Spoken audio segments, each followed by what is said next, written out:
looking for trouble, you came to the right place. If you're looking for trouble, just look right in my face. I was born standing up and talking back. My daddy was a green-eyed mountain Are you ready, Boston? This is Dr. Grace for the first time live on WRKO. You know, folks have asked me, are you nervous? And I'm like, no, I'm just really, really excited. It's Boston, baby. Well, I have a hell of a show lined up for all of you. We've got so many stories to cover, cultural stories, domestic politics, foreign affairs. It's all right here, so don't touch that dial. We're going to be discussing the firing of Chuck Hagel and who's going to replace him. Geraldo Rivera did a documentary on Elvis, and I've got a lot to say about it. We're going to have our world-famous Just Shut Up segment at the bottom of this hour, and I'm going to give you all a hint as to who's in my crosshairs. Her booty's in the news lately. But before we get to all of that, this is the story of the moment. Has the GOP response to Obama's executive amnesty been too weak? In fact, I would go so far as to ask this question. Has it been outright pathetic? I welcome you to join the conversation. You can feel free to call in at 617-266-6868. You can also text me at 680-680. I am Dr. Grace, the editor of Politics and Culture at worldtribune.com, and I have been saying that the GOP has got to get tough on Barack Obama. And instead of getting tough, they are weak and they are just plain pathetic.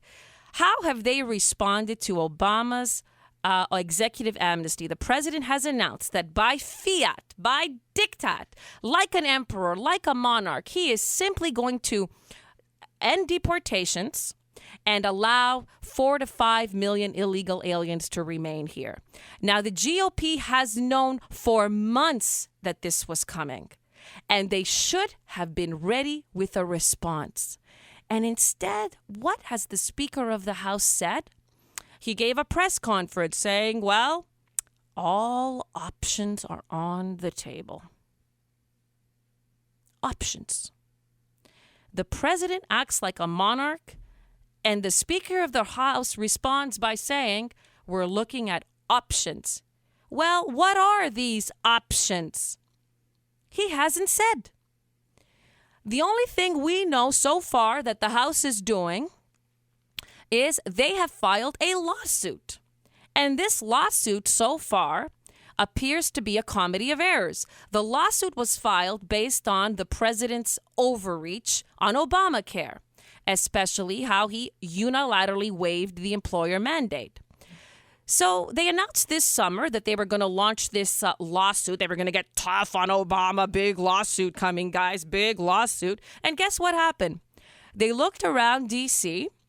and they couldn't find a firm to represent their lawsuit. As it turns out, they finally got a Georgetown University professor, Jonathan Turley, on board. He's going to help them. But you know what? Right now, they don't even know if this lawsuit is going to get what we call standing. Is it even going to be fully heard in the courts? And to make matters even worse, check this out. Let's just say the House wins the lawsuit. Guess what happens? It applies not to President Obama.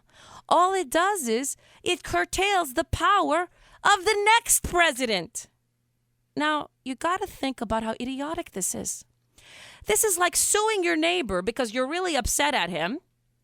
And the best that the lawsuit is possibly going to do is going to give you power over the next guy that comes in as your neighbor instead of your neighbor, which is the guy we've got a beef with. Listen, we've got a beef with Obama, and his unilateral actions are not going to stop. So this lawsuit is a turkey, to use Thanksgiving lingo. this is a turkey because at best, it's only going to stop the next president. So what are these options? We've got options. Guys, they've got options. They've got legal options. They've got political options.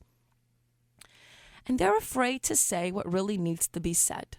There's only one option that you need on the table right now. When you're calling a man an emperor, a monarch, and a dictator, AKA he's out of control, he's violating the Constitution, there's only one option. If he goes nuclear, you go nuclear. And that is impeachment. That is the subject of the article that I have penned at worldtribune.com. It's called, It's Come Time to This. Time to impeach Emperor Obama. It's come to this, time to impeach Emperor Obama. It's the only logical response to a man who is out of control. And the phone lines are literally melting on this topic. I want to go to Tom from Florida, who's got something to say. Hello, Dr. Tom. Grace, welcome to the airwaves. This is Tom in Florida. I'm hearing you over the internet. And I'd just like to mention, well, congratulations on the show. And, you know, this whole issue about global warming, I'm freezing down here in Florida. I have a little cold, so I don't know what to say about that. Well, look, you're talking about I'm talking about the president being out of control, and you are mentioning global warming. The president is out of control on so many levels. He has even vowed to use his executive power to fight climate change, and that's on the roster. He's got a whole list of things that he's going to keep doing executive action on. This isn't going to stop right here. And Tom, you're right to bring it up because the EPA is out of control. It's another branch of our government that is completely out of control. And the GOP, who should feel empowered now coming off of this tremendous victory during the midterms, they should be talking tough instead of giving us nothing but options. Thank you for that point, Tom. Let's go to Donna. Donna, what are your thoughts? Hey, Dr. Grace, it's good to hear you. Well, it's a pleasure to be on WRKO. I think that this station is one of the few places left in America where we are allowed to think freely and speak freely. I think you're right. You know, it's pathetic. You know, Grace, I've got some options that we can stop this nightmare in January of 2015 with our new Congress once we have the Senate. If we define executive orders specifically, anything administratively done, pass a law that says this is what you can do, specifically what you can't do, and no one at any level in the government can veto it. So you tell him what he can do, what he can't do, and he can't veto the law. He can't veto a law that says he can't veto it. Well, of course he can, because right now, are you suggesting that the Republicans pass some kind of a rebuke in the House, and then that would be taken up by the Senate, and that would just be presented to him? Well, that wouldn't be enough. It wouldn't be strong enough. He can simply ignore it. He does have the power of veto, and he'll exercise it by ignoring it. He'll ignore it. I have several options that I think you can put together. Define the executive orders and limit them, and then pass a law that requires, it sounds stupid to even have to say this, congressionally passed law is a mandatory requirement to be the foundation for any executive order. Beforehand and from now on, if it's done without Congress passing a law for the foundation for it, they will repeal it, declare it illegal, and Congress will say, do not comply to all government agencies and people. And if they do go ahead and go along with him, then they have to be defunded. Sue them, the department sue them, and then defund them. Well, you know, Donna, some of the ideas that are being kicked around now, especially by someone like Senator Ted Cruz, he said, look, we do have power to resist this man. There's two things we can do. We can block all judicial nominees, and we can use the power of the purse. And in fact, this week, there's a congressional memo that was produced saying, you know what, you can actually possibly defund something very, very specific. You can defund. Remember, because the executive order means that this president is going to have to give work permits. So you can actually, Congress is saying, look, we might actually defund the paperwork. We're able to do that. And they may even be able to pass a law saying we can actually block the use of fees. You know, the Democrats are saying, you're not going to be able to defund it, guys, because we can just collect fees. But this latest congressional memo suggests, no, you can even say specific fees. Congress has the right to say specific fees, how they can and cannot be used. So these are some of the ideas that are being kicked around. Well, Donna, thank you very much for that call. You know, I'm saying that the GOP should have been ready. I mean, we knew this was coming. And yet, right now, we're still at the stage where we're looking around for a solution. Boehner should have come out there and said, look, you're acting like an emperor, you're acting like a monarch, and this is what I'm going to do about it. Not just list, oh, well, we got options. Like, look at our options. We got political options. We got political options. Oh, my God, we got so many options. We don't know what to do with all these options. You know what that's code for? They don't know what to do. They literally do not know what to do. And Obama has taken the measure of them. Just like Putin has taken the measure of Obama and he's decided, you know what, I can pretty much do what I want and I'll get away with it. Well, Obama has taken the measure of Congress. They are too cowardly to stop him. And he is going to continue with these executive orders. In fact, guess what else he's got lined up? He's thinking of relaxing our policy towards Cuba. He also wants to free a lot more Guantanamo detainees. In other words, he's got a whole agenda that he wants to put forward. And the GOP, you know what? They're acting like they're the lame duck instead of him. The GOP is acting like they're the lame duck. Instead, they've just won, and he should be the lame duck. Well, to make matters even more intriguing, even more interesting for the GOP, this is a moment where they really should be getting aggressive because guess what? The Democrats are fighting amongst one another like crazy now. In fact, we just had the third-ranking Democrat in the Senate, Chuck Schumer of New York, blast Obama. And in particular, he said that the administration misread the 2008 mandate. They should never have gone down the road of Obamacare. Listen to this. Roll it. After passing the stimulus, Democrats should have continued to propose middle-class-oriented programs and built on the partial success of the stimulus. But unfortunately, Democrats blew the opportunity the American people gave them. We took their mandate and put all of our focus on the wrong problem, health care reform. Now, the plight of uninsured Americans and the hardships caused by unfair insurance company practices certainly needed to be addressed. But it wasn't the change we were hired to make. Americans were crying out for the end to the recession, for better wages and more jobs, not changes in health care. This makes sense, considering that 85% of all Americans got their health care from either the government, Medicare, Medicaid, or their employer. And if health care costs were going up, it really didn't affect them. The Affordable Care Act was aimed at the 36 million Americans who were not covered. It's been reported that only a third of the uninsured are even registered to vote. In 2010, only about 40% of those registered voted. So even if the uninsured kept with the rate, which they likely didn't, you would still only be talking about 5% of the electorate. To aim a huge change in mandate at such a small percentage of the electorate made no political sense. So when Democrats focused on health care, the average middle-class person thought, the Democrats are not paying enough attention to me. Again, our health care system was riddled with unfairness and inefficiency. It was a problem desperately in need of fixing. The changes that were made are and will continue to be positive changes.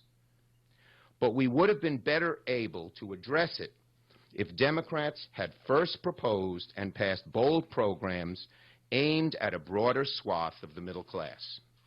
Had we started more broadly, the middle class would have been more receptive to the idea that President Obama wanted to help them. The initial faith they placed in him would have been rewarded. They would have held a more pro-government view and would have given him the permission structure to build a more pro-government coalition. Then Democrats would have been in a better position to tackle our nation's health care crisis. Well, hallelujah. You know, some people say that liberalism is a mental disorder. I'll tell you what gets them to think clearly. They start thinking straight after a midterm shellacking, after a midterm thumping. They're starting to say what so many of us pundits, so many of us in the talk radio business have been saying for 6 years. So Schumer is telling his party, look, we've got to veer course. And this is coming at a time when there is tremendous infighting. What does that tell us? The Democratic Party is weak. It is on the floor. And instead of just saying we've got options, it's time for us to start throwing our weight around. We won. Let's start acting like it. Hey, this is Dr. Grace, keeping liberals in their place on WRKO.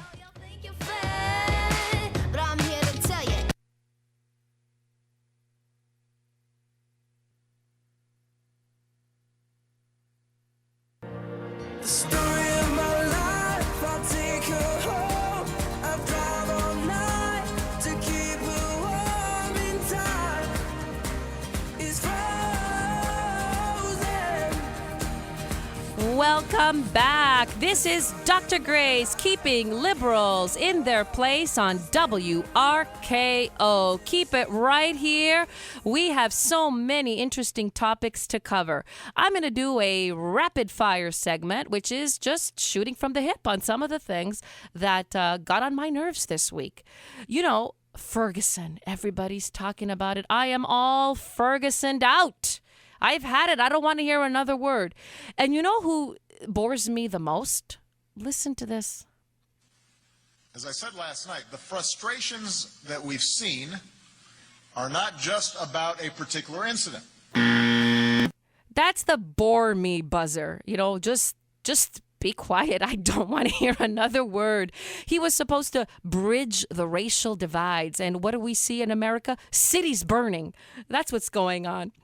Well, I'm sure you're tired of hearing about Ferguson, too. There's a couple of other things I want to touch upon. You know, this is one of those stories that my ideology is at odds with my natural inclination. The FDA has ruled that every single restaurant that has 20 branches or more, so basically franchises, are now required to list the calorie count of every item. So this is a government regulation.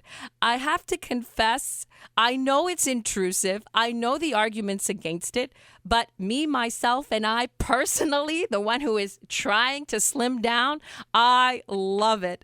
You know, I love Starbucks, and when I drive into Starbucks nowadays, and I actually look at the calorie count of some of the things I used to eat, like those croissants, like chocolate croissant, 350 calories. Just by seeing that, I say, oh, you know what? I think I'll pass today. I love it. I know I'm not supposed to like government regulation, but this is one that I really, really like. Now, did you hear this? There was a plane in Siberia. It got stuck in the ice. And what happened?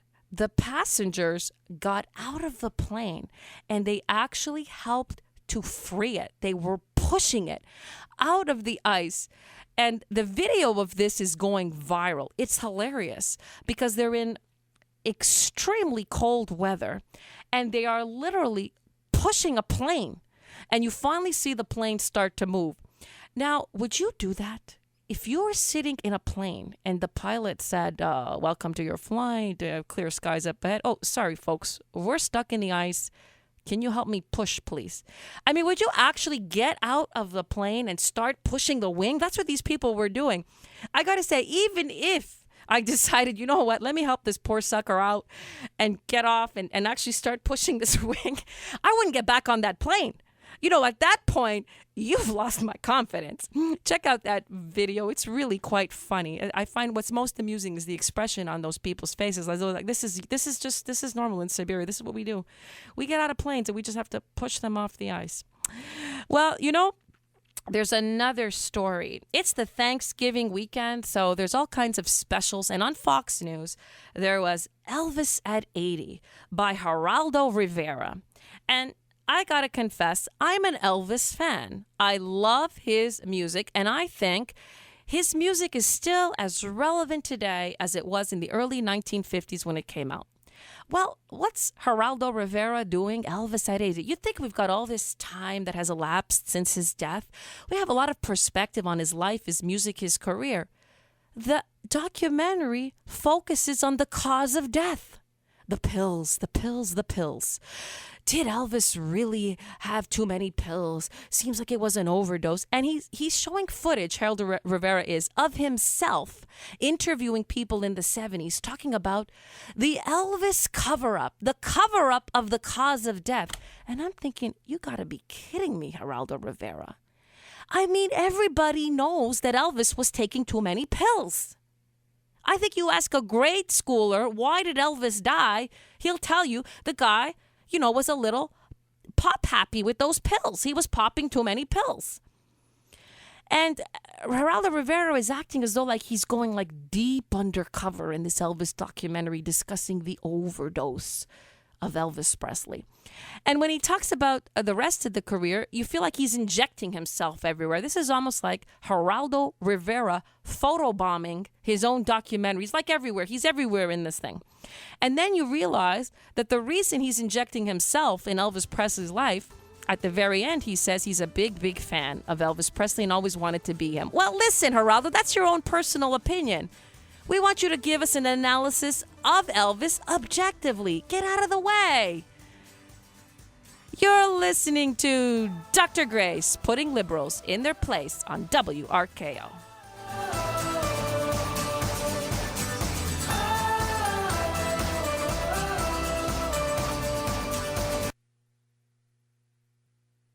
One, two, 3, 4.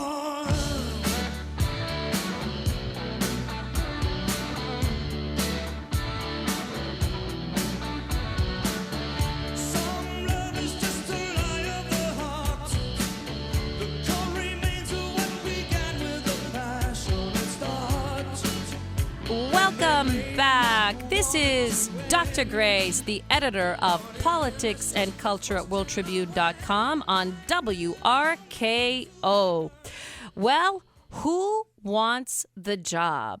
The Defense Secretary, Chuck Hagel, resigned. Well, actually, he was pushed out. And now the search is on to replace him. And the question out there, the question is really, who wants this job? Would you take this job? If you've got comments on this, feel free to call in at 617-266-6868 or text me at 680-680. The number is 617-266-6868. And the question before the House is, would you take this job? Now, usually when there's a government job on the table, everybody wants it.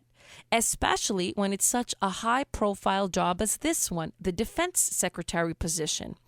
And yet, the talk in Washington, D.C. is nobody wants it. There were a couple of candidates like Michelle Funroy and Jack Reed, and they were considered in the running. And guess what? They are actually disqualifying themselves. They don't want to go in there. And why is that? It is because this is the third defense secretary that Obama has dealt with that is dissatisfied with how the White House is running its foreign policy. Now, the public is speaking loud and clear. The Obama foreign policy approval rating is at 31%. So Obama is falling down badly around the world. And the defense secretaries, whether it has been Gates, Panetta, or now Chuck Hagel, they've actually been more sensible and responsible than the commander-in-chief. And yet, they have constantly butted heads with Obama and with his inner circle. Who does he rely on nowadays? Well, he relies on the National Security Advisor, Susan Rice, and we know how talented and brilliant she is, right? He relies on his White House Chief of Staff, Dennis McDonough. And he relies on, we don't know what she's doing there, Valerie Jarrett. That's Obama's inner circle. And a defense secretary like Chuck Hagel has let it be known to the press that they are the ones who set policy and they are not listening to the defense secretary. Chuck Hagel has also complained that the National Security Advisor, Susan Rice, runs her meetings where she's just focused on tactics rather than developing a strategy. So again and again, Hagel was trying to tell them, hey guys, you need to have a vision. You need to have a broader vision of what to do around the world. This isn't going to cut it. He's also let it be known that he kept telling the administration that they were not focusing enough time and attention to combating the moves of Russian leader Vladimir Putin. And guess what else Chuck Hagel did? The cardinal sin. He was telling the president and the White House, the entire staff, that they needed to have a coherent strategy to deal with ISIS. Remember, the president had initially said publicly that ISIS was just a JV team, nothing to worry about. And suddenly we saw that ISIS was running roughshod over Syria and Iraq. Well, Chuck Hagel committed the cardinal sin of what?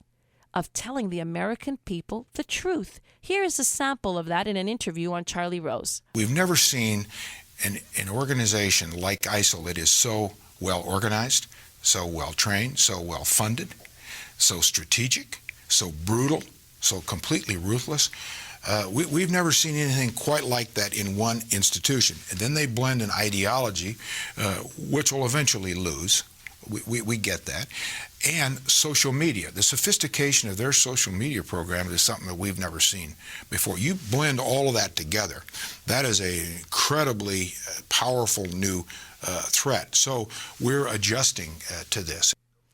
And you know what? Hagel got so frustrated that he stopped speaking out at meetings. And you know what he did? He actually just started to send the president memos, the president and the national security advisor. You know what that means? That means he was building a paper trail for guess what? I think there's a memoir coming at the bookstore near you. Well, let's go to the callers. We've got Mary on the line. Mary, welcome to the broadcast. Yes, Dr. Grace, I want to welcome you to WRKO.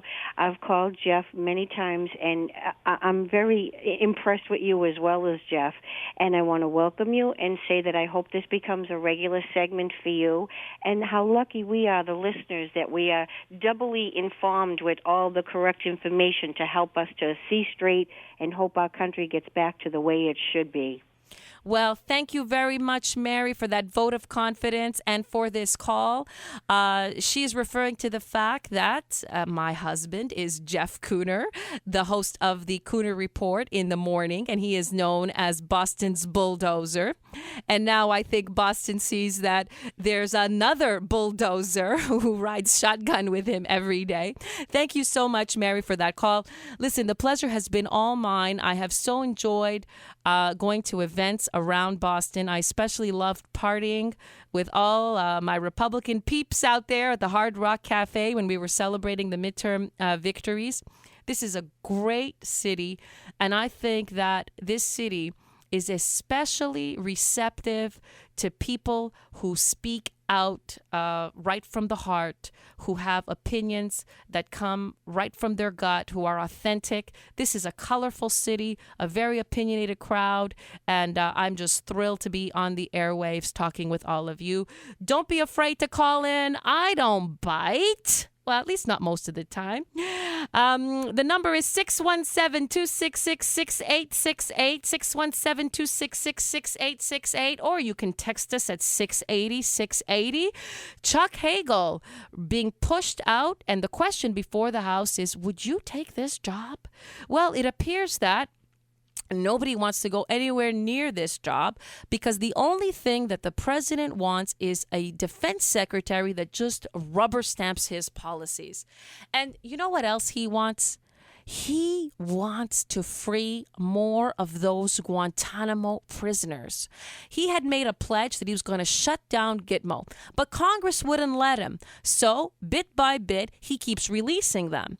And this is one point of contention that he had with Chuck Hagel, because the defense secretary has to sign off on this. And Chuck Hagel was just very nervous about it, as any patriot would be. Our soldiers bled to capture these vicious men and house them in Guantanamo. And then suddenly, because Obama has a love affair with his phone and his pen, we're going to send these folks out in the world to wreak havoc again? It's nonsensical.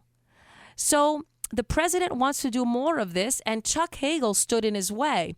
And when the president and his inner circle realized that Hagel wasn't just going to be a yes man, they decided, you know what? We've got to get rid of you. Have you noticed how they get rid of the capable people, the competent people? I mean, if it were me, I'd get rid of the flatterers and the sycophants, the people that are always telling you're doing great, the people who have been proven losers, like Susan Rice, who has been blasted in the liberal press as well as the conservative. I mean, that's who I would get rid of. But no, this guy gets rid of Chuck Hagel, the one who got it right on ISIS, the one who's got it right regarding Vladimir Putin, the one who's got it right about Guantanamo and how dangerous it is to release more of those prisoners. So if you want to be Obama's yes man, there's a job opening up there on Capitol Hill. But beware, the public does not like the direction that this is going in. And now, even the New York Times is starting to blast Obama's foreign policy. There's a piece out there talking about how confusing, conflicting, chaotic the policy in Syria is. The New York Times is reporting that, the so-called moderates that Obama was going to train in Syria, the moderates that are going to stand up against ISIS and stand up against Assad. Well, they're being bombed by Assad. And what's their reaction? You have the quote of all these moderates saying, you know what? We hate Assad so much. We don't have confidence in the United States. I think we're going to join ISIS. And the president is, again, backing the wrong horse, the so-called moderates that are dwindling. If he were to listen to somebody like Chuck Hagel that was saying you need a strategic vision here that makes sense, perhaps that wouldn't be happening. Well, you are now listening to Dr. Grace, keeping liberals in their place. Do not miss your chance to blow. This opportunity comes once in a lifetime. You better lose yourself in the music the moment you own it. You better never let it go.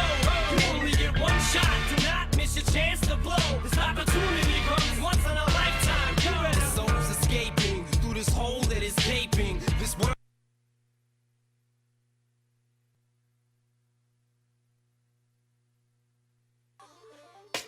Shut up, just shut up, shut up, just stop. Shut up, just shut up, shut up, shut up, just shut up, shut up, just shut up, shut up, just stop. Shut up, just shut up, don't go now, please go. I don't know. Shut up, just shut up. Welcome back. This is Dr. Grace, keeping liberals in their place on WRKO. It's that time again, that time when we look around the country looking for who we're going to tell to shut up. But before I get into my shut up monologue, I want to take a caller, someone who's got a thought about Chuck Hagel. It's Brian. Welcome to the broadcast.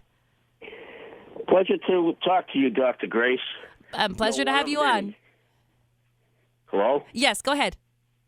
Yeah, it wouldn't surprise me if our President Obama there replaces him with Jay-Z. You know what? At least he would have somebody that is so clueless that actually thinks he's really smart. So I think from Obama's perspective, it would be part of the folks who revere him, love him, won't challenge him. That would be a really good option. And then, at the end of a hard day, they could party together. You know what the real truth of the matter, though, Dr. Grace, is? Nobody wants to be under his administration at this point in time. So I think he's going to really have a hard time trying to find a replacement for Chuck Hagel, and that's really the truth. It is, and it's just amazing right now what's going on with the Democratic Party. All the knives are out; they're knifing each other left, right, and center. Harry Reid is at odds with the president, and they haven't been at odds as much as we've seen lately. I mean, his chief of staff came out blasting the president's conduct over the midterms, and Harry Reid behind the scenes is really, really angry with Obama. It looks like there's rumblings too that they're thinking of throwing Pelosi under the bus. At the same time, Clinton and Biden are trying to distance distance themselves from Obama, as Schumer is. So we basically have like a massive cat fight going on in the Democratic Party. So you're right, Brian. Who wants to join the administration now? Thank you so much for that call. If you want to join the conversation, feel free to call in 617-266-6868, 617-266-6868, or you can text us at 680-680. Let's look at some of the texts. We've got 617 saying, Dr. Grace, the left never took seriously the threat of terrorism, communism, etc. You're right. They usually seem to be the last to catch on. I mean, look what we've seen on the domestic front. Schumer is saying now, 6 years later, what was like a common sense in 2008. And Chuck Hagel is just basically talking common sense. You know, when ISIS is beheading Americans left, right, and center on international TV, posted on YouTube and then reposted on international TV, that's not the JV team. So you're quite right. They're usually the last to catch on in foreign affairs. Another text from 617. Welcome, Doc. Great to hear you and hope Sundays are yours. Well, you know what? I think I should forward that text to a few people higher up here at WRKO. Thank you so much. Another text. 610. So great hearing you on Sunday night, Dr. Grace. Love your show. And that's Christina P. from Cooner Country. Hey, Christina, thank you so much for all of your support. I really, really appreciate it. Well, it's time, though. We're not going to forget to tell somebody to shut up. And it is somebody's booty that you're all too familiar with. Jennifer Lopez is in the news again. She was at the American Music Awards last week. She did a number with an Australian rapper by the name of Iggy Azalea. She's a tall, blonde Australian rapper. I gotta say, I really like the inflection in her voice. I think she's an interesting rapper. She's the talk of the music industry. She won several awards at the AMAs. So Jennifer Lopez has a song that she does with her. And wait for it. Guess what it's called? It's called Booty. And so Jennifer Lopez does her number on stage where she shakes her booty. Yep, she shakes it. And she shakes it along with the rapper, this tall blonde rapper. And she does a number that almost looked like a semi-striptease act. And this is also part of her shtick lately. She's promoting the song. The song has a video. There's a lot more booty shaking in that video too.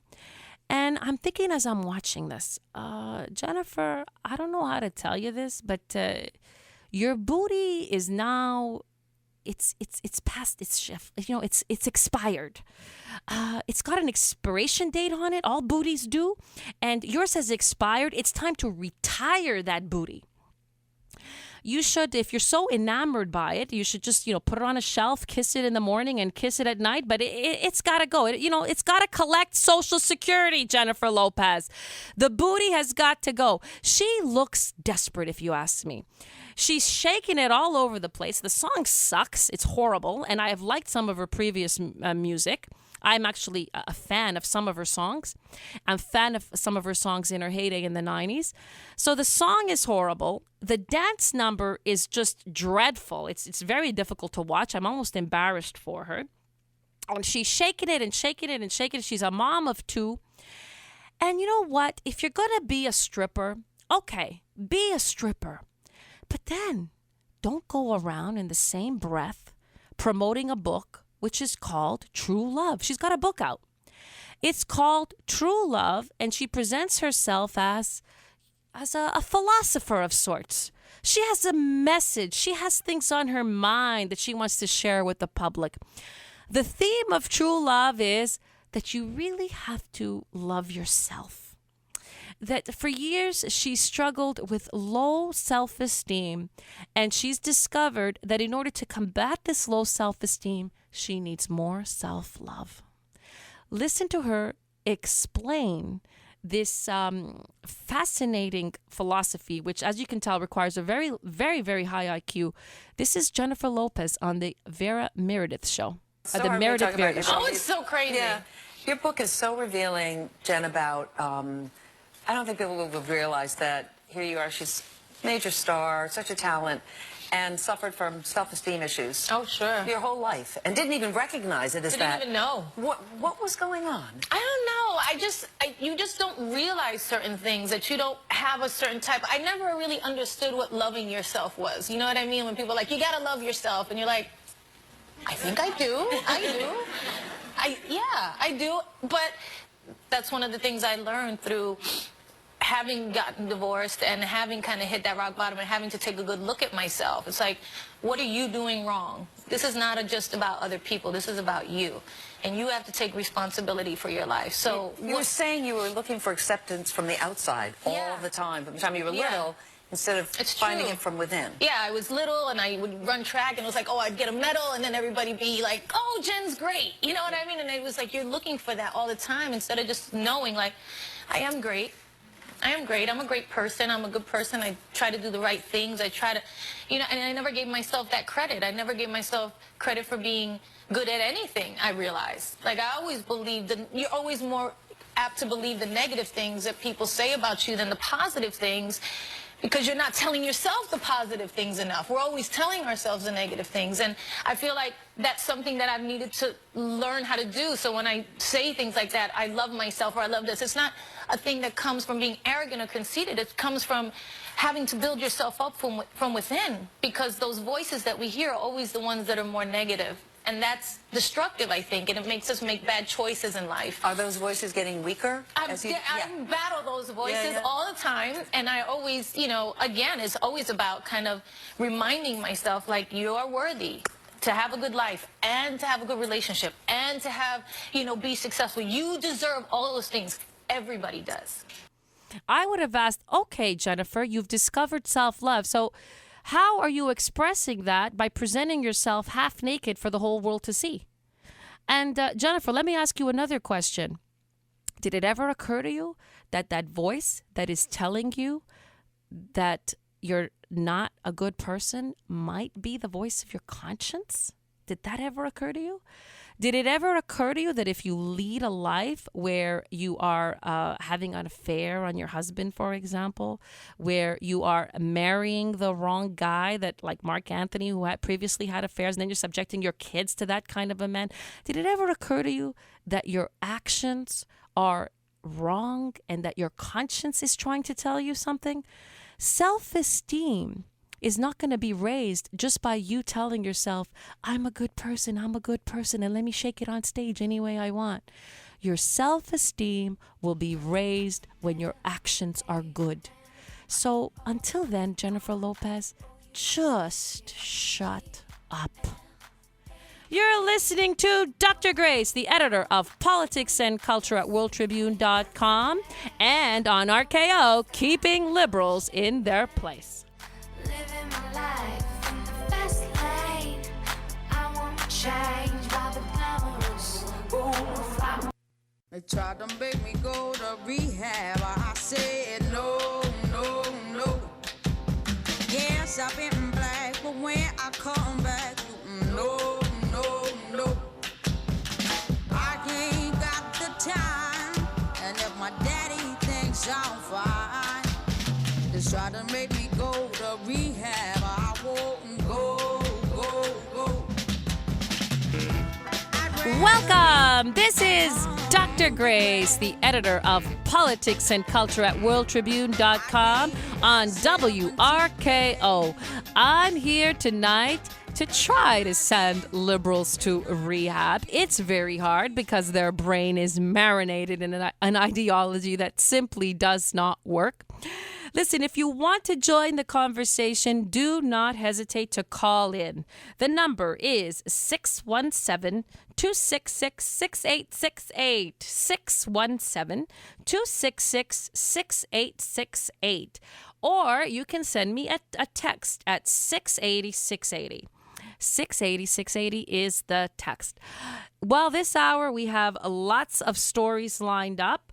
We are going to be discussing the teen brain. There's a scientific study that's going to shed light on that. Also, I'm going to ask the question, is Black Friday just one huge gimmick, or am I a skunk at your shopping party? We're also going to discuss People magazine has named Chris Hemsworth as the sexiest man alive. But before we get to all those stories, I'm going to start this hour with the question before the House. It is regarding IRS Commissioner John Koskinen. Should he resign? Should we call upon him to resign? The New York Post has an editorial saying, yes, he has got to go. He has lost our credibility. And why is that? It is because, you remember, we've been discussing for months now, Lois Lerner. She was the head of the tax-exempt division at the IRS, and she was involved in persecuting Tea Party organization, conservative organizations that sought tax-exempt status. And Congress has investigated this, and they asked for her emails. And guess what? There has been nothing but stalling and stonewalling, and then they came up with the ultimate of all excuses. The hard drive of Lois Lerner, the person at the center of all of this, it crashed. And all of her emails are gone. Guess what? The emails in that 2-year period under investigation, they just disappeared. And there's no means of getting them back. And, even liberal pundits were grimacing when they had to discuss this. Even liberal newscasters couldn't keep a straight face. Obviously, this was nothing but a crock. And indeed, the revelations recently, we do have the Treasury Inspector General for Tax Administration. He found 30,000 of those emails. So they have now been found. And the New York Post is saying, listen, Mr. Koskinen, you've been telling us that they were irretrievable. They've been found. You were placed there to clean up the mess, but we see clearly that you are part of the problem and not part of the solution. You have lost the confidence of the people, and you should resign. And I wonder what you all think. Let's go to the callers. We've got Kathy. Kathy, welcome.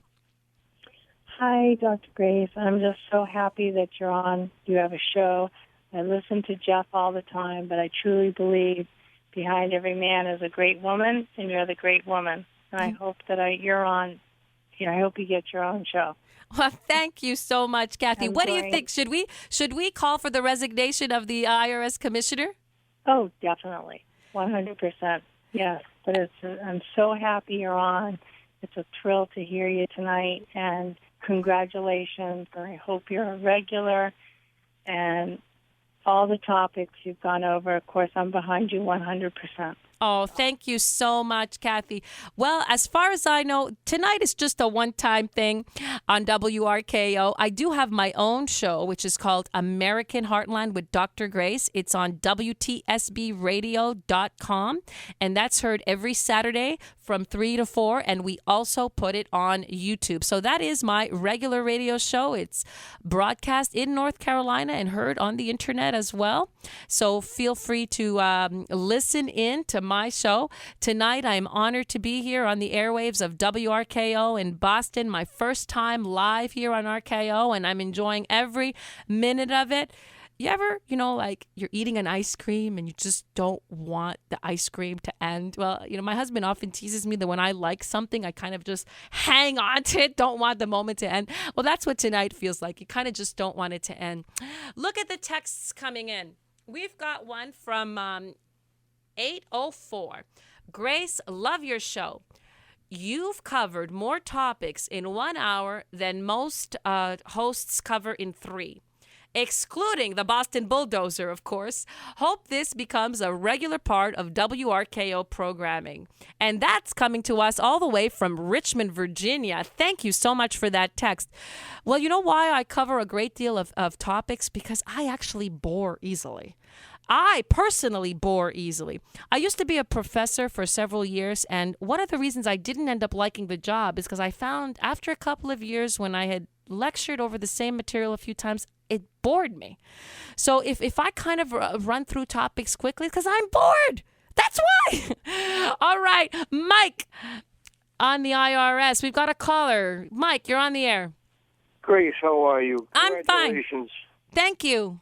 You're doing such a great job.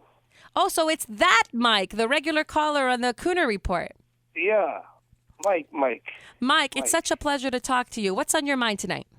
Grace, I just want to say, talking about the IRS and the out and outright arrogance of these people to use an agency such as that, one of the most feared agencies in Washington. When people just hear the word IRS or the letters IRS, they tremble. But to go out of their way and to sick the IRS on people because they have a different political opinion or an ideology is so un-American. Case in point, Jean Shaheen in New Hampshire. If this woman isn't called to task, if you're going to bring people out front, they should be either resigned or indicted for the actions of this IRS scandal.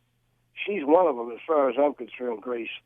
This is absolutely, this is something out of the communist Russian KGB, as far as I'm concerned. You can destroy people. Do you know that people have committed suicide when the IRS was after them?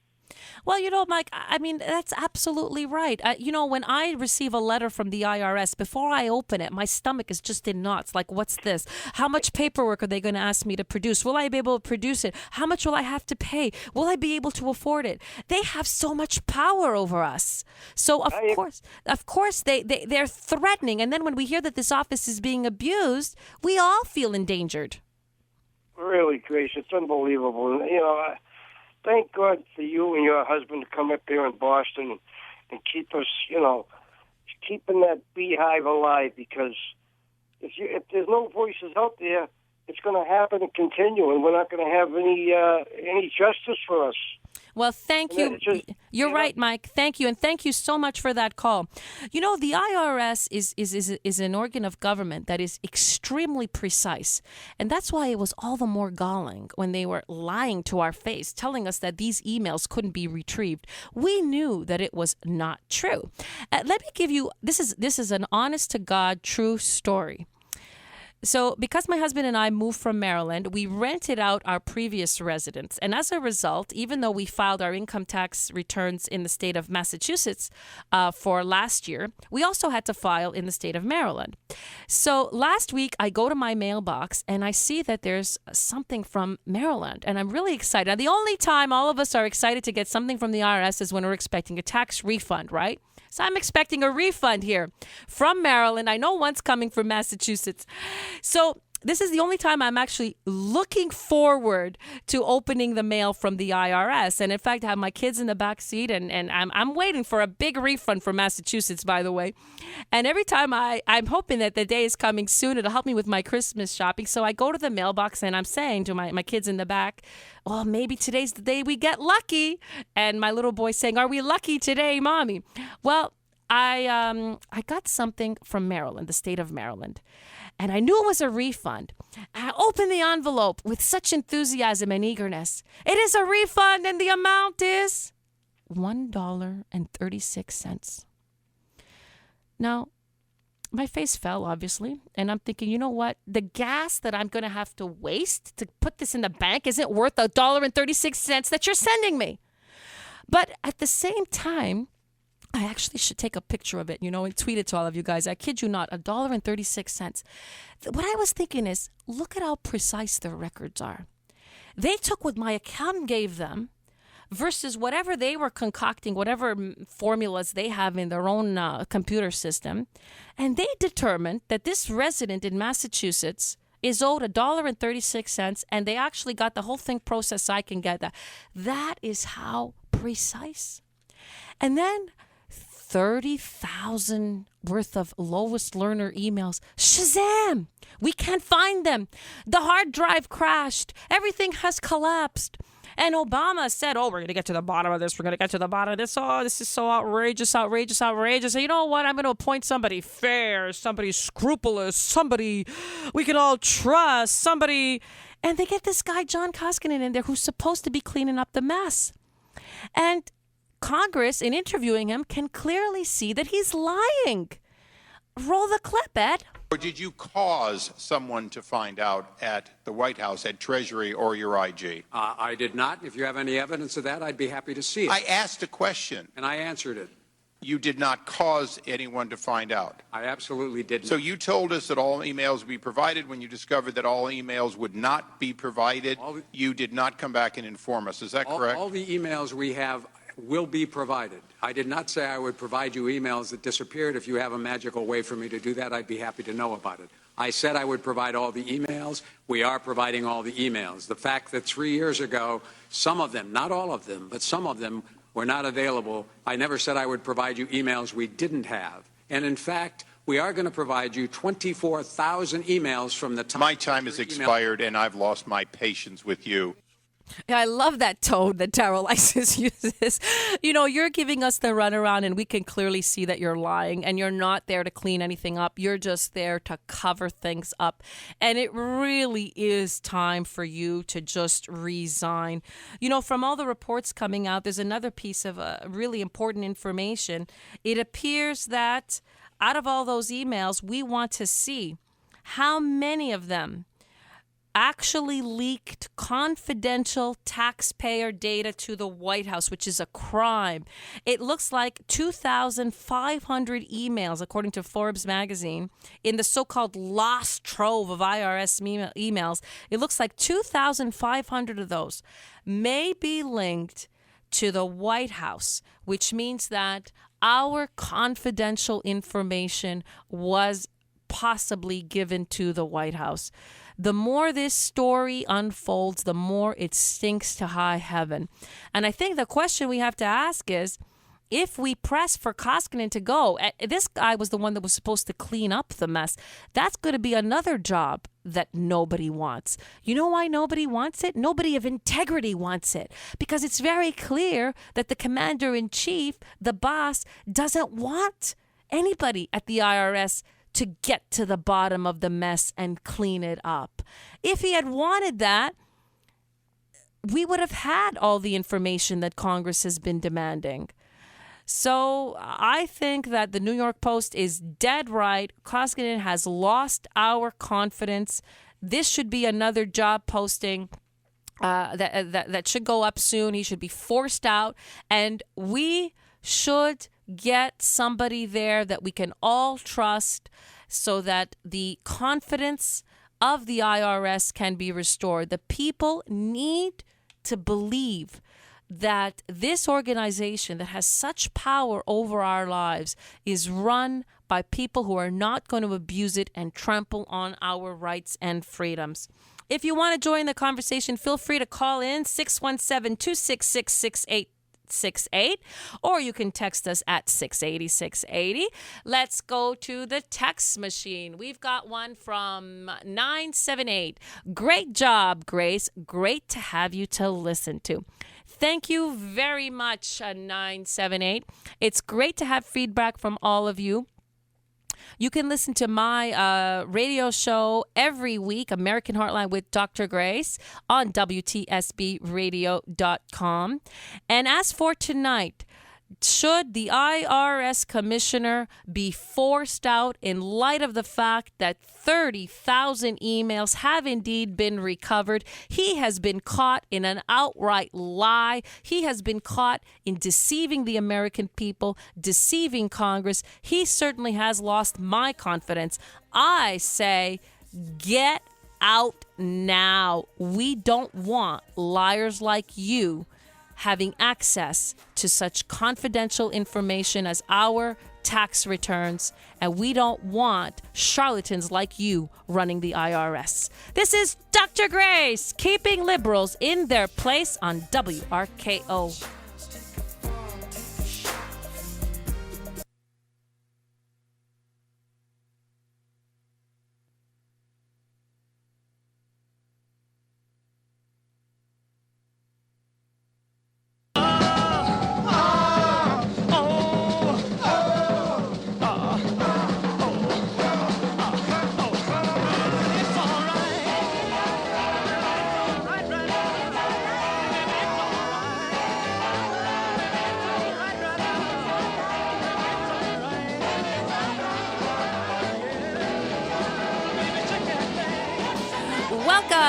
This is Dr. Grace, the editor of Politics and Culture at WorldTribune.com.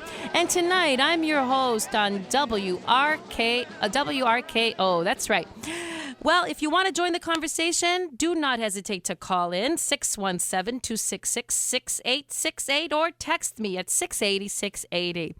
The topic before us now is the teen brain. There's a study out there, a study done by the University of Pittsburgh, California, Berkeley, and Harvard. Now, you know where this is going just by those. The minute you say Harvard, you go, this is probably a nutty study. Well, the teen brain, this is what they've discovered.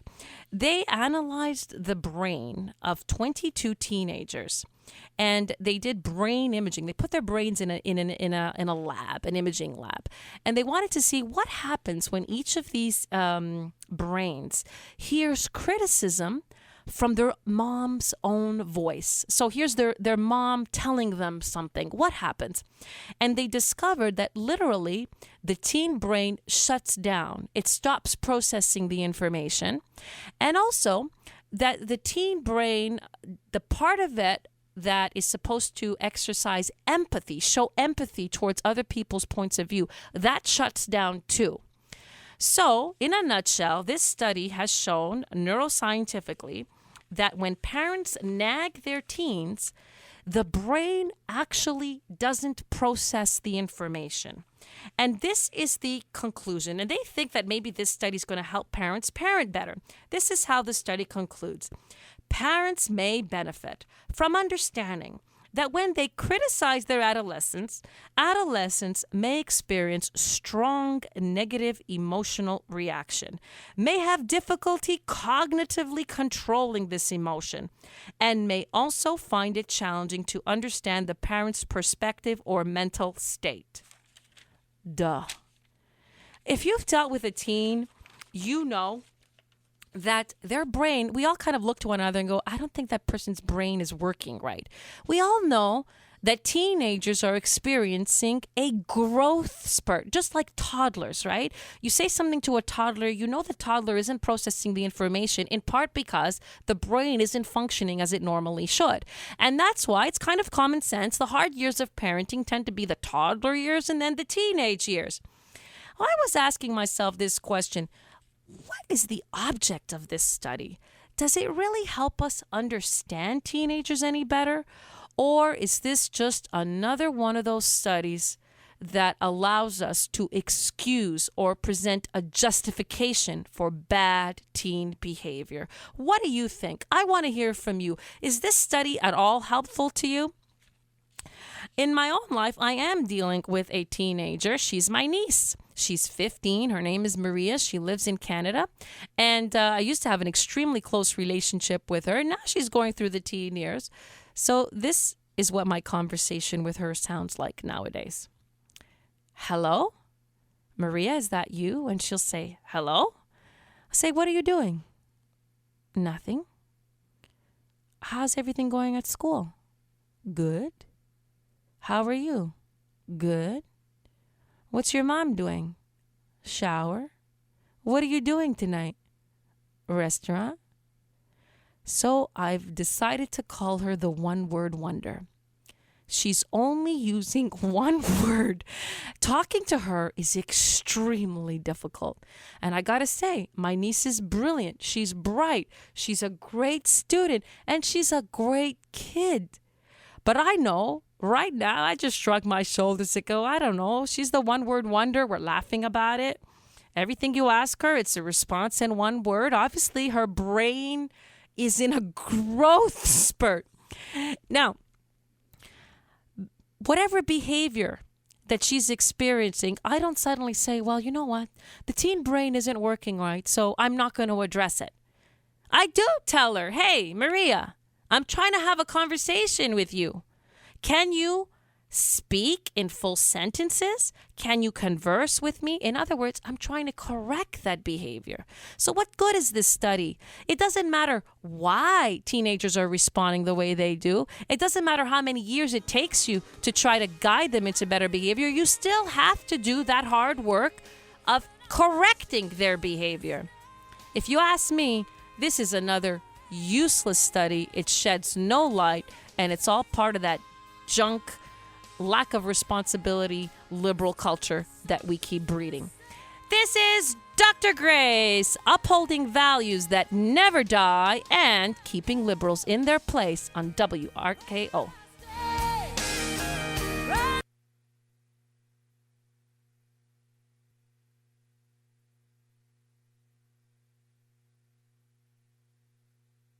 Knock, knock, who's there? Pepe Le Pew. I'm on your balcony singing to you. You fill me with passion, my throat has a lump. But you say that I smell like a garbage dump. You seem to think I'm polluting the air. But I am like a fine camembert. Lovey-dovey, baby sugar, honey bunny, take a chance. Ooga booga, ooga booga booga, come on, let's dance. Skunk, funk. Can you smell that, baby? Funk, skunk. It is getting funky in here. Funky skunk. It is getting skunky in here. Funky, funky, skunky, skunky, funky, skunky. Welcome. This is Dr. Grace, the editor of Politics and Culture at worldtribune.com, and your host tonight on WRKO. This is our Skunk Funk segment. That's right. Am I a skunk at your party, or am I speaking the truth? There's a story in the Wall Street Journal. It's called What's the Best Date to Buy a Christmas Gift? It was actually published on November 10th, and it confirmed what I have long suspected. A study was done that shows you don't actually get the best deals on Black Friday. Now, I have never shopped on Black Friday. Usually, if the crowd is going one way, if the crowd is going left, I'm going right. See you later. I don't want to have anything to do with that. I don't care how much you save. But I've also thought, it's probably just one giant gimmick. But I didn't have any proof. I never conducted a study on it. Well, the Wall Street Journal cites a Adobe Systems Inc. They tracked 4,500 retailers since 2008. And guess what they discovered? That weeks before Black Friday, so the weeks preceding Black Friday, are the times that you get the best deal of the year. That in fact, from basically Thanksgiving, Black Friday, all the way onto Christmas time, prices are higher than before. In other words, this is nothing but one giant gimmick. What do you think? Am I being a skunk at your shopping party? I've always thought it's just a big crock. You don't really save a lot of money. What some of these companies do is they'll have a couple of door busters. So they will give you savings on one item, which, by the way, they keep in very limited quantity. So they'll have like 3 electronic items that they put at the door and say, we're selling these TVs at this remarkable price. And before you know it, they don't have enough in stock for you. 3 people have gotten it. And then you're in the store, and that's what they want. They just want to get you in that store and get you to shop. And once you've stood in line for the longest time, you really will buy something, whether or not it's a good deal. So tell me what you think. Do you really save money on Black Friday, or is it just one huge marketing hype? Is it really just a bunch of nonsense? We got some texts coming in on the previous segment on teenagers. 781 writes, like any liberal university study, they have a foregone conclusion of an excuse for bad behavior. What a waste. Like your niece, my 18-year-old daughter is the same. Thank you so much for that text, 781. And you're right. University tuition fees are going up and up and up, and they're funding these studies, which are nonsensical, which are usually based on, as you say, a foregone conclusion. Basically, they want us to go soft on our teens. Why? So we can help build up their self-esteem, rather than teaching them what is right and what is wrong. And rather than saying, one of the things you learn about parenting is you don't just say this one thing once. You've got to say it 100, 1,000 times, just like parenting a toddler. It took us the longest time to get my little boy to stop beating up, bullying, hitting my little girl. We said it hundreds of times from the time he turned 2, almost really until quite recently, and now he finally got it. So it doesn't really matter what's going on with the brain or not. You still have to put in that hard work of being repetitive and correcting bad behavior and pointing the way towards the right behavior. We've got another text on this teenage issue. 781 writes, she answers with one word, but I also know that she hears and listens to every word I say. Well, good. I think so too. I think that children are absorbing everything we say, even when they act like they're not listening. And one thing I discover is sometimes I think, as a parent, I've just failed. I mean, I've tried to communicate this message and I just haven't gotten through. And then suddenly a couple months later, I'm surprised by something that one of my children does. I say, gee, they got it. I didn't think they got it back then. So they are listening. They're listening even at moments when they don't think that even at moments when you don't think they're listening, their ears are listening. And more important, they're watching. They're watching. They're watching. They're imitating your behavior even more than what you're saying. So if you truly want to correct bad behavior, the best way to do it is to make sure that your own behavior sets the proper example. That's, I think, one of the keys to ensuring that your teens or your children actually do what you're telling them to do. Well, on this issue of Black Friday, this huge gimmick, Wall Street Journal has a couple of reports on this going back to a couple of years. And what they find is that retailers usually jack up prices when they initially put a product on the shelves with the intention of lowering that price as the Christmas shopping nears, but they make sure that they still get their 28% profits no matter what. So even when it's a so-called sale, it's only because when they first put that product on the shelves, they never intended it to be sold at the listing price. They always intended to reduce it, and even by reducing it, they'll maintain their profit margins. So you're being duped with all this Black Friday hype. Am I right, or am I just a skunk at your shopping party? Don't hesitate to call in at 617-266-6868. Did you experience Black Friday? Were you out there shopping? Did you get a deal? As a teenager, I was dating Jeff Cooner. We were teenage loves, and he had an uncle that had a very dry wit. Now, his mom and sister loved to shop, and they would always come home with bags and bags full of goodies. They would have that shopping high coming in, and they would come in, open the door very jubilantly and say, "You're not going to believe the savings. We saved so much on all of these items." And he once dryly said, and I'll never forget it, "Did it ever occur to you to calculate how much you would save if you didn't buy all these things that you don't need, that you're only buying just because you think they're on sale?" I thought that was very witty and very appropriate. One giant gimmick to get you into the stores. Another thing I find really annoying is how they gin up those Christmas carols to get you in the shopping mood. Recently, as I'm driving, I'm hearing these Christmas carols come on, and my first reaction wasn't, "Oh, what a beautiful Christmas carol. I want to sing along to it." My first instinct, I tensed up. I thought, is somebody trying to get me to buy something I really don't want to buy? I am now associating a Christmas carol with being at Macy's or being at Sears or the Christmas shopping spree. I can't even hear a Christmas carol anymore without hearing it as though I'm walking in a department store being manipulated into buying much more than I can really afford, much more than I really want to buy.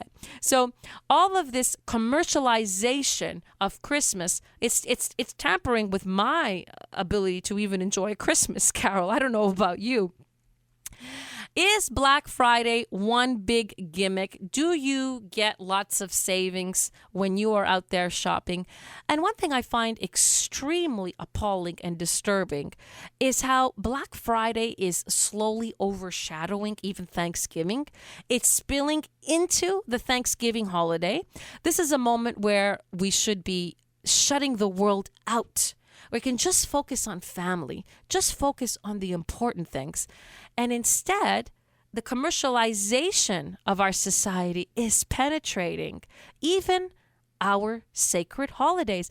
Even a holiday like Thanksgiving, which isn't necessarily a Christian one. Everybody participates in it in America, whether or not they're Christians. They find a reason to give thanks, a reason to mix and mingle with their families.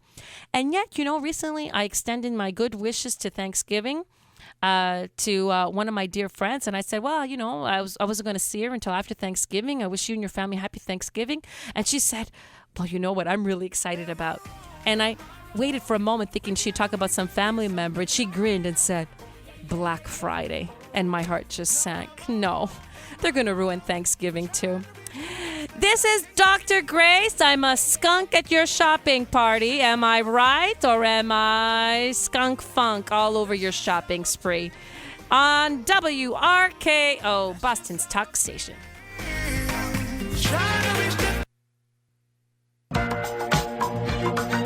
I believe in miracles. Where you from? You sexy thing, you. I believe in miracles. Since you came along, you sexy thing.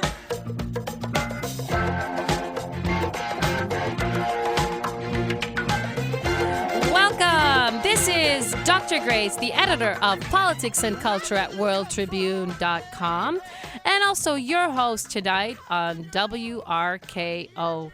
People magazine has done it again.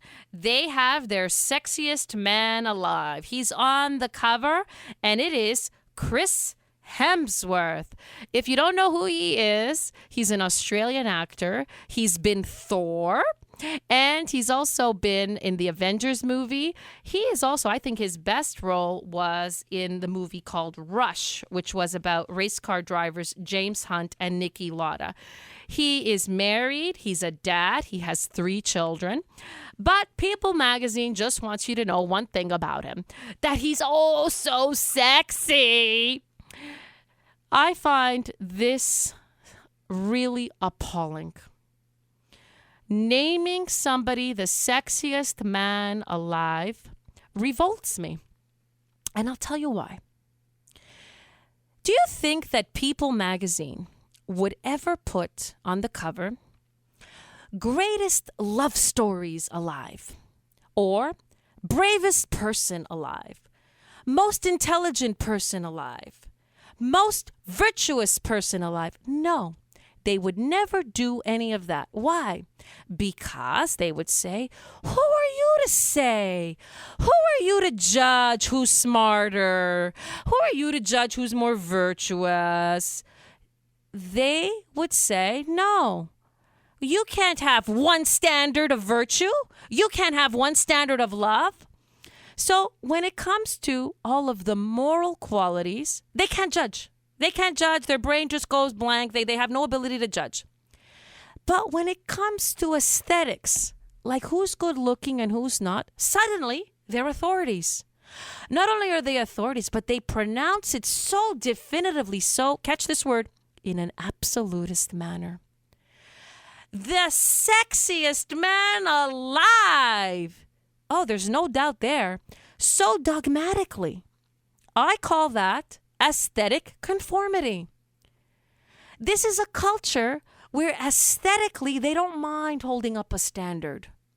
Suddenly, we're all supposed to be blonde-haired and blue-eyed with a bod like his. If you look at the spread in this, you have one section in there that says, let's give you the stats all about that quote-unquote, that bod.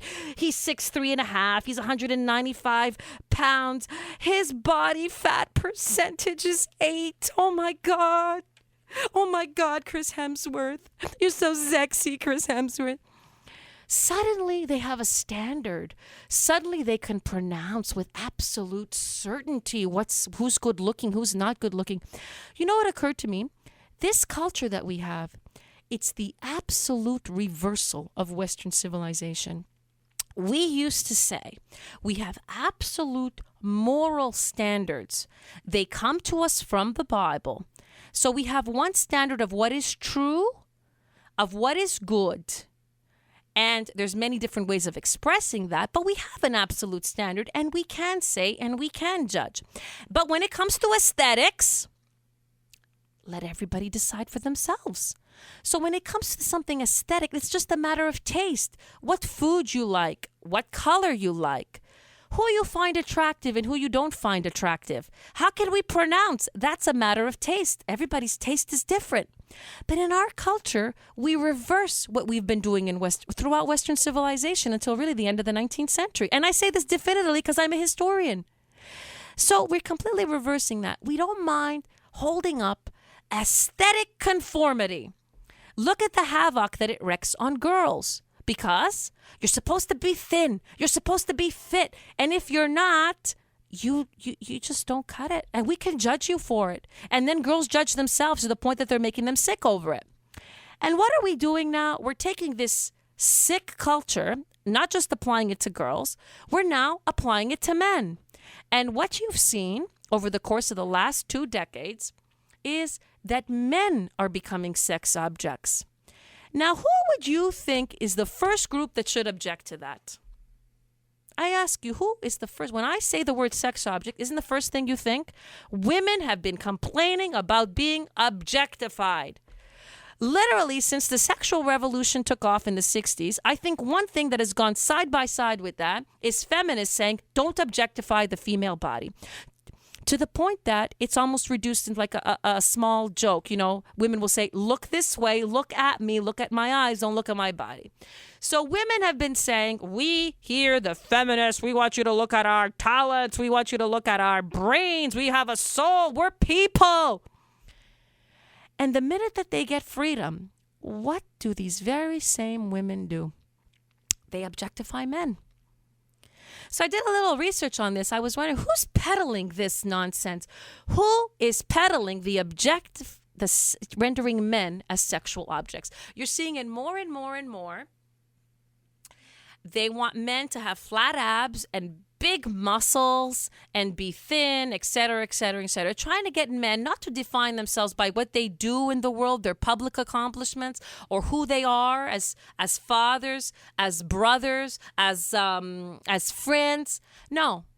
Your pecs, your abs, what do you look like? Well, I asked myself, who's peddling this? Is it men or is it women? And guess what? From the moment this Sexiest Man Alive thing started, it started in 1985, it began with a woman. A woman writer had the idea, and then a female editor said, you know what? We're going to be able to sell a lot of People magazine to other women. Which means that women decided that instead of taking their freedom, their newfound freedom, to really stand for principle and say, they objectified us, but now that we're free, we're going to be better than that. And we're never, ever, ever, ever, ever, ever, ever going to do it to men. No, they decided, oh, they did it to us, we're going to do it to them. Let's show them how it feels. And then after a decade or so, it became, they just start talking like men. Oh, he's so hot. I hate that word, by the way. I can't stand it when a man or a woman says that about somebody else. Is he so hot? Is he an oven? An oven is hot or cold. A person is not hot or cold.